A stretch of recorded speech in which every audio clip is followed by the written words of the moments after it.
ஜூலை 24, 2024 மும்பையில் இருக்கிற soft touch spa அப்படிங்கிற ஒரு ஸ்பாவிலிருந்து காலையில் 9 மணிக்கு மும்பையின் ஒரு போலீஸ் ஸ்டேஷனுக்கு கால் வருது.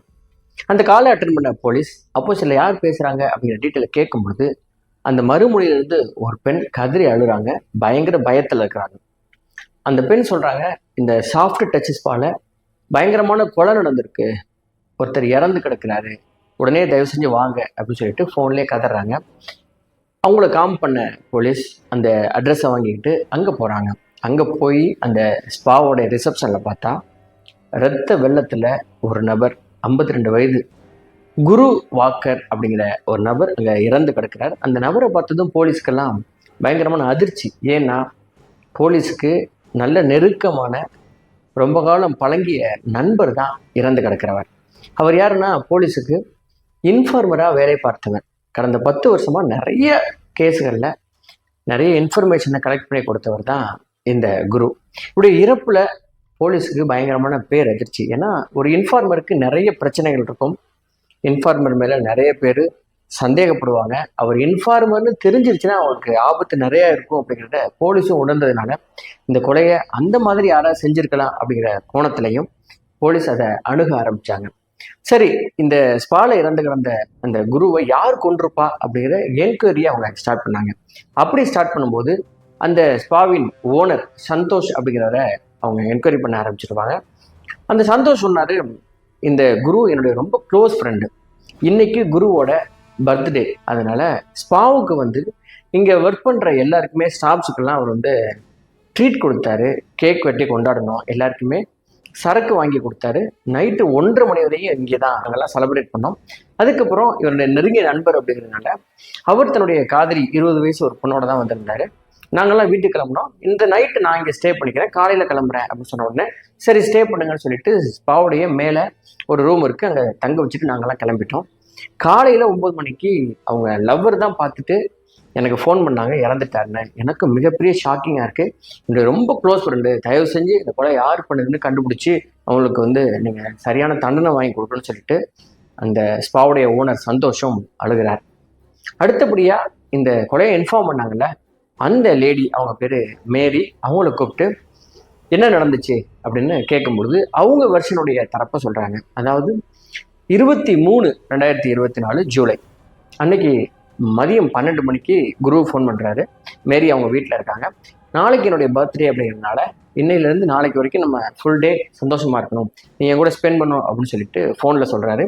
சரியாக 2:30 மணிக்கு அந்த மேரியை பிக்கப் பண்ணிக்கிறாரு. நிறைய இடங்களுக்கு போகிறாங்க, மாலுக்கு போகிறாங்க, ஹோட்டலில் போய் சாப்பிட்றாங்க. அதே போல் நைட்டு 10 மணிக்கு அவங்களுடைய ஃப்ரெண்டு பாருக்கு போயிட்டு 12 மணி வரைக்கும் அங்கே அவங்க மது அருந்துறாங்க. 12 மணிக்கு அங்கேருந்து கிளம்பி 12:30 மணிக்கு இந்த சாஃப்ட் டச் ஸ்பாவுக்கு 12:30 மணிலேருந்து 1:30 மணி வரைக்கும் செலிப்ரேட் பண்ணுறாங்க. 1:30 மணிக்கு இந்த மேரி என்ன பண்ணுறாங்கன்னா, எனக்கு ரொம்ப டயர்டாக இருக்குது, நான் போய் மேலே தூங்குறேன், நீங்கள் முடிச்சுட்டு வாங்கன்னு சொல்லிட்டு மேலே போய் அவங்க தூங்க போயிடுறாங்க. இந்த குரு மட்டும் நான் இன்னும் கொஞ்சம் ஸ்பெண்ட் பண்ணிட்டு வரேன்னு சொல்லிட்டு தனியாக கீழே இருக்கிறார். அவர் தனியாக இருந்த அதுக்கு அந்த இடைப்பட்ட காலம் 1:30 மணிலேருந்து காலை வரைக்கும் இருக்குல்ல, இந்த இடைப்பட்ட வேலையில் தான் ஏதோ கொலை நடந்திருக்குது அப்படிங்கிறது அந்த பெண் சொன்னதுலேருந்து போலீஸுக்கு தெரியுது. இந்த 2 பேரும் சொன்ன வெர்ஷனும் சரியா அப்படின்னு சொல்லி அவங்க கம்பேர் பண்ணி பார்க்குறாங்க. 2 பேரும் சொன்ன டைம் எல்லாமே ரொம்ப சரியா இருக்குது. 1:30 மணிலேருந்து காலைக்குள்ளே என்ன நடந்திருக்கும் இந்த குரூப்புன்னு அங்கே இருக்கிற சிசிடிவி செக் பண்ணால் துரதிருஷ்டவசமாக இந்த ஸ்பால் இருக்கிற அந்த சிசிடிவியே வேலை செய்யலை. அதனால் சிசிடிவி ஃபுட்டேஜை எடுக்க முடியல. இந்த ஓனரை கூப்பிட்டு சத்தம் போட்ட போலீஸ், எல்லா இடத்துலையும் சிசிடிவி வச்சுக்கணுங்கிறது உங்களுக்கு தெரியாதா அப்படின்னு சத்தம் போட்டது. சரி, எங்கிருந்து இந்த என்கொயரியை ஸ்டார்ட் பண்ணலாம் அப்படின்னு போலீஸ் பயங்கர கன்ஃபியூஷனில். இதுக்கு முன்னாடி மேரி சொல்லியிருந்தாங்க இல்லையா, 10 மணிலேருந்து நைட்டு 12 மணி வரைக்கும் நாங்கள் ஒரு பாரில் இருந்தோம், அந்த பாரில் என்ன நடந்திருக்கோம் அப்படின்னு சொல்லிட்டு அந்த சிசிடிவி ஃபுட்டேஜ் எடுத்து பார்த்தா உண்மைதான் மேரி சொன்னது. 2 பேருமே அந்த பாருக்கு போயிருக்காங்க, 12 மணி வரையும் இருந்திருக்காங்க. அதுக்கப்புறம் பாரை விட்டு வெளியில் வந்த குருவும் மேரியும் அவங்க காரில் வர்றாங்க. காரில் வரும்பொழுது யாராவது உங்களை ஃபாலோ பண்ணுறாங்களா அப்படின்னா அவங்க சந்தேகப்பட்ட முடியே ஒரு ஸ்கூட்டரில் 2 பேர் ஃபாலோ பண்ணுறாங்க. ஆனால் அந்த 2 பேருடைய அடையாளங்களும் கண்டுபிடிக்க முடியல. ரொம்ப ஒரு ஒயிட் ஆங்கிள் கண்டுபிடிக்க முடியல. எல்லா சிக்னல்லையும் ஸ்லோ பண்ணி இவங்க எங்கே போகிறாங்களோ அவங்களாம் வர்றாங்க. அதே மாதிரி இந்த ஸ்பாக்கில் நுழையும் பொழுது ஸ்பாவுக்கு டைரக்ட் ஆப்போசிட்டில் இருக்கிற ஒரு பெட்டி கடையில் வண்டியை நுப்பாட்டிட்டு அவங்க அந்த பெட்டி கடையில் நின்று 3 மணி நேரமா அவங்கள வாட்ச் பண்றாங்க. இது நல்லா தெரியுது. இந்த 2 பேரும் அவங்க வாட்ச் பண்ணிட்டு இருக்காங்க. 2 பேருடைய டீட்டெயிலோ அந்த வண்டியோட நம்பரோ போலீஸ்னால எடுக்க முடியல. இப்படி போயிட்டு இருக்கும்போது இவருடைய குருவுடைய பாடியை போஸ்ட்மார்ட்டத்துக்காக அனுப்புனாங்க இல்லையா, அந்த போஸ்ட்மார்ட்டத்துலேருந்து அந்த போஸ்ட்மார்ட்டம் அட்டன் பண்ண டாக்டர்ஸ் போலீஸ் டிபார்ட்மெண்ட்டுக்கு ஃபோன் பண்ணி நீங்கள் தயவு செஞ்சு உடனே வாங்க, உடைய உடம்புல ரொம்ப ஒரு வினோதமான ஒரு விஷயம் இருக்குது, அதை நீங்கள் தெரிஞ்சுக்கிட்டீங்கன்னா இந்த கேஸுக்கு ரொம்ப உங்களுக்கு யூஸ்ஃபுல்லாக இருக்கும்னு சொல்லிட்டு கூப்பிடுறாங்க. இந்த போலீஸ் அங்கே கிளம்புறாங்க. இப்படி ஒரு டீம் கிளம்பும் போது இன்னொரு டீம் என்ன பண்ணுறாங்கன்னா, இந்த குரு இவருடைய பேக்ரவுண்டை என்ன, இவர் எங்கிருந்து வந்தார், அவருடைய ஃபேமிலி டீட்டெயிலாம் என்கொயரி பண்ணும்போது அப்போ தான் தெரியுது இந்த குரு என்ன பண்ணிட்டு இருக்காரு அப்படின்னா, கடந்த 10 வருஷமா போலீஸ் இன்ஃபார்மராக ஒர்க் பண்ணார் இல்லையா, அது மட்டும் இல்லாமல் இவர் ஆர்டிஐயை அங்கே இருக்கிற பெரிய பெரிய நிறுவனங்கள், ரொம்ப குறிப்பாக ஸ்பா, பார், இந்த மாதிரியான இடங்களுக்கு அவங்க ரூல்ஸில் அவங்க ஒர்க் பண்ணுறாங்க அப்படிங்கிறது ஆர்டிஐ மூலமாக தெரிஞ்சுக்கிறாரு.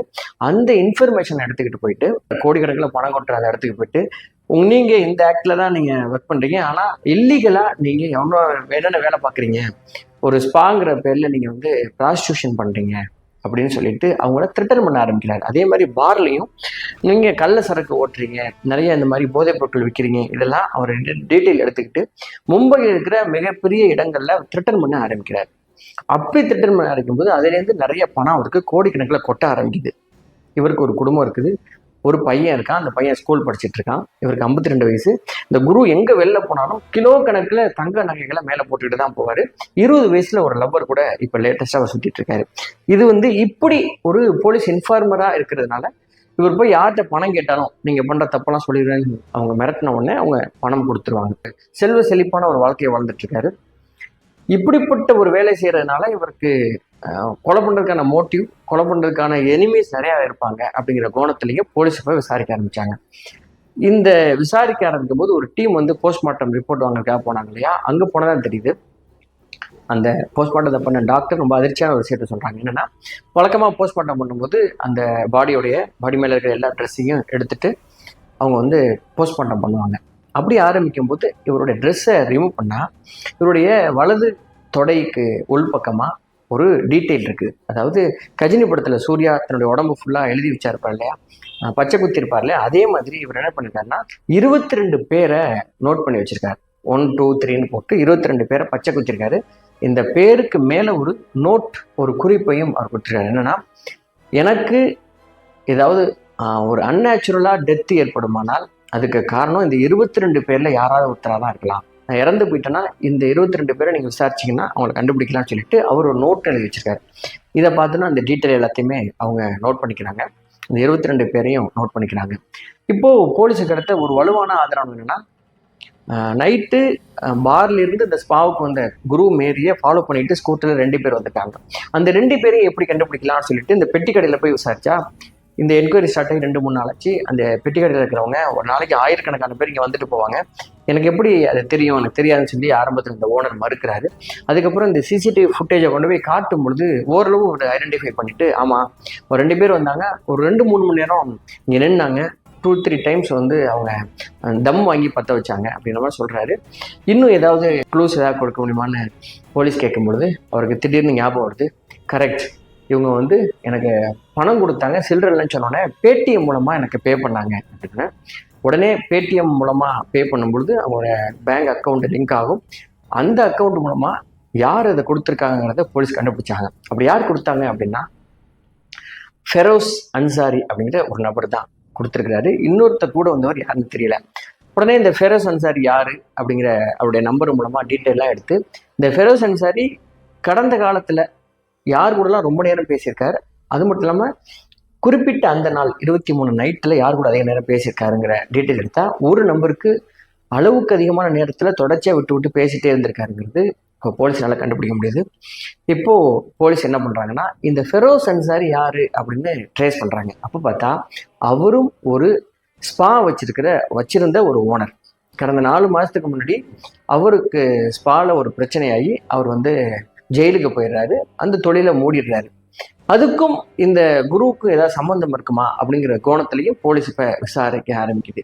அப்படி விசாரிக்க ஆரம்பிச்சதான் தெரியுது, இந்த குரு என்ன பண்ணியிருக்காருன்னா, சாஃப்ட் டச் ஸ்பா இருந்துச்சு இல்லையா, அதுலேருந்து 20 கிலோமீட்டருக்கு தூரத்தில் ஒரு ஸ்பா வச்சுருந்துருக்கிறாரு இந்த ஃபெரோஸ் அன்சாரி. அவர்கிட்ட போயிட்டு, நீங்கள் இங்கே வந்து பாலியல் தொழில் வந்து கள்ளத்தனமாக பண்ணுறீங்க, கவர்மெண்ட்டுக்கு தெரியாமல் நிறைய இந்த மாதிரி இல்லீகல் விஷயங்கள் பண்ணுறதுனால நீங்கள் எனக்கு கோடிக்கணக்கில் பணம் கொடுக்கணும், இல்லைனா நான் போலீஸ்கிட்ட சொல்லிடுவேன், நான் ஒரு போலீஸ் இன்ஃபார்மர் அப்படின்னு சொல்லி மிரட்டியிருக்காரு.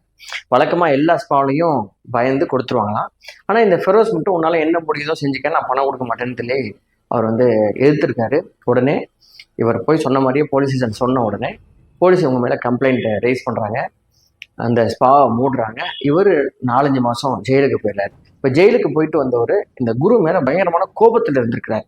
இது இந்த கதை ஒரு பக்கம். இந்த ஃபெரோஸ் யாரு கூட அந்த குழந்தை இந்த நைட்டில் வந்து ரொம்ப நேரம் பேசிட்டு இருந்தா இல்லையா, அது யாரு கூடனா அந்த நபர் வேறு யாரும் இல்லை, இந்த சாஃப்ட் டச் ஸ்பாவுடைய ஓனர் சந்தோஷ்.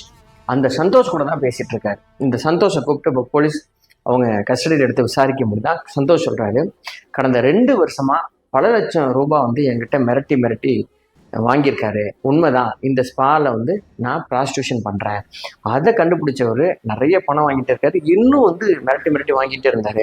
அன்னைக்கு நைட்டும் அந்த மாதிரி தான் அவர் வந்தார். எனக்கு என்னன்னா இவர் எப்படி தடை பண்ணுறது, இவர் எப்படி தடுக்கிறதுன்னு எனக்கு தெரியல.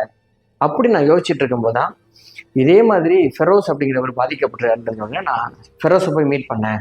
ஃபெரோஸும் பயங்கரமான கோபத்தில் இருந்தார். நான் ஃபெரோஸ்ட்ட சொன்னேன், நான் ஒரு 10 லட்ச ரூபா தர்றேன், நேரடியாக என்னால் இன்வால்வ் ஆக முடியாது, நீ அவரை கொலை பண்ணிடு அப்படின்னு. ஃபெரோஸ் அதை வந்து ஓகே சொல்கிறாரு. அந்த 10 லட்சத்தை வாங்கிட்டு தன்னால் மட்டும் இதை பண்ண முடியாதுன்னு சொல்லிட்டு அவருடைய ஃப்ரெண்டு ஒருத்தரை, அவர் வந்து சாஹிப் அன்சாரின்னு சொல்லிட்டு ஒரு ஃப்ரெண்டு, அவரையும் அவர் ஹையர் பண்ணிக்கிறாரு. ஆளுக்கு 5 லட்சம் எடுத்துக்கிறாங்க. பிரிச்சுக்கிட்டு ஒரு 4 மாதம் இந்த குரு எங்கெல்லாம் போவார் அப்படின்ற பேட்டர்னை அவங்க ஃபாலோ பண்ணி கண்டுபிடிச்சி அந்த நைட்டில் 23 குரு வந்து சந்தோஷுக்கு ஃபோன் பண்ணி உங்கள் ஸ்பாவுக்கு வர்றேன் அப்படின்னு ப்ரோக்ராம் சொன்னோடனே, இந்த நாள் தான் சூப்பர் நாள், இன்னைக்கு அவருடைய பர்த்டே, இன்னைக்கே இந்த இவனை வந்து நீங்கள் கொண்டுருங்க, பர்த்டே அன்னைக்கு அவன் செத்துறட்டும், சந்தோஷமா இருக்கலாம்னு சொல்லி என்னோட ஸ்பாக்கே வர்றான், வர்ற வழியிலே கொண்டுருங்கன்னு சொல்லிட்டு சந்தோஷ் டைமையும் டேட்டையும் குறித்து கொடுக்குறாரு. அப்படி தான் பார்லேருந்து வர்ற வழியில் கொண்டுறணும்னு சொல்லிட்டு அந்த 2 பேரும் ஃபாலோ பண்ணாங்க. ஆனால் வர்ற வழியில் கொல்ல முடியல. அன்றைக்கி நைட்டில் வந்து இந்த ஸ்பாலை வச்சுட்டு பர்த்டே செலிப்ரேட் பண்ணியிருக்காரு. 1.5 மணி நேரம் கூட இருந்த அந்த சந்தோஷ் வெளியில் வந்துட்டு சிக்னல் கொடுத்துட்டு நான் கிளம்புறேன், நீங்கள் வந்து கொண்டுருங்கன்னு சொல்லிட்டு அவர் சொல்லிட்டு வெளில போயிட்டாரு. அதுக்கப்புறம் இந்த 2 பேரும் உள்ள நுழைஞ்சு கொண்டிருக்காங்க அப்படிங்கிற அந்த தகவலை டோட்டலாக சொன்ன உடனே இப்போது இந்த சந்தோஷ் அந்த அன்சாரி 2 பேரையும் கைது பண்ணி கேஸ் நடந்துட்டு இருக்கு. தண்டனைக்காக அவங்க காத்திருக்கிறாங்க. இப்படி ஒரு பக்கம் போயிட்டு இருக்கு. இந்த குரு வந்து ஆரம்பத்தில் போலீஸ் இன்ஃபார்மராக இருந்தவர். அது சம்பந்தமான நிறைய தப்பு பண்றவங்களுடைய டீட்டெயிலாம் வந்தோடனே இதை வச்சு எப்படி பணம் சம்பாதிக்கலாம் அப்படின்னு அவர் ஒரு யோசனைக்குள்ள போன உடனே அவர் வேற மாதிரியான ஒரு ஆளா மாறிட்டார். இவருடைய குடும்பத்தை விசாரிக்கும் பொழுது, அதாவது மிரட்டி பல கோடி ரூபாய் ஏமாத்தினார்ல, இந்த பணம்லாம் எங்க இருக்கும் அப்படின்னு சொல்லி போலீஸ் விசாரிச்சா, அவங்க சொந்த வீட்டுக்கு போனா அந்த சொந்த வீட்டில் இருக்கிறவங்களாம் ரொம்ப கஷ்டப்படுறாங்க. அவங்க மனைவி ஒரே பையன்லாம் ரொம்ப சாதாரணமான வேலைக்கு போயிட்டு இருக்கான். எங்க அப்பா இவ்வளவு சம்பாதிச்சான்னு சொல்றீங்க, ஆனா எங்க இருக்குன்னே தெரில. இங்கே கூட வீரப்பன் வந்து அவங்க குடும்பத்தில் இருக்கிறவங்கலாம் வீரப்பன் பல 1000 கோடி சம்பாதிச்சா சொல்லுவாங்க, நான் அவங்க ஃபேமிலியில் இருக்கிறவங்களுக்கு 10 ரூபா கூட அது இருந்திருக்காரு இல்லையா. அந்த மாதிரி அந்த பணம்லாம் எங்கே அப்படின்னு தெரியல. அவர் வந்து கடைசியாக ஒரு 20 வயசு பொண்ணோட, என் வயசு இருக்கிற பொண்ணோட சுற்றிட்டு இருந்தாங்கிற மட்டும் தெரியும். அந்த பொண்ணுக்கு தான் எல்லாம் கொடுத்துருப்பாருன்னு சொல்லிட்டு இந்த குடும்பத்தில் இருக்கிறவங்க பதிவு பண்ணியிருக்காங்க. இது என்ன இன்ட்ரெஸ்டிங்கான விஷயம்னா, இந்த குரு தான் உடம்பு ஃபுல்லாக ஒரு கிலோ கணக்கில் கோல்டு போட்டு சுற்றிட்டு இருந்தார்ல, அது எதுவுமே உண்மையான கோல்டு கிடையாது, எல்லாமே கில்ட்டு. தன்னை ஒரு பெரிய ஆளாக காட்டிக்கிறதுக்காக போட்டுட்டு இது மாதிரி சுற்றிட்டு வந்திருக்காரு. இப்படி இந்த குரு ஒரு கஜினி சூர்யா போல தான் உடம்புல தான் பண்ணுறது தப்புன்னு அந்த அளவுக்கு நல்லாவே தெரிஞ்சிருக்கு. தலைவன் வந்து சாக போகிறான் தெரிஞ்சே 22 பேரை பச்சை குத்தி அதுக்கு மேலே வந்து இவங்க தான் இப்படி மரணத்துக்கு காரணமாக இருக்கலாங்கிற எல்லா டீட்டெயிலும் டேட்டூலாம் போட்டுட்டு அவன் மரணத்தை எதிர்பார்த்தே இந்த ஆள் செத்து போயிருக்காங்கிறது இந்த கேஸ் மூலமாக தெரிஞ்சது. இந்த கேஸையும் 2024 மும்பையை கலக்கின ஒரு கேஸ். இந்த கேஸை பற்றி நீங்கள் என்ன நினைக்கிறீங்கிறத கமெண்ட்ல நீங்கள் பதிவு பண்ணுங்கள். நான் உங்களை அரசஜா. நன்றி, வணக்கம்.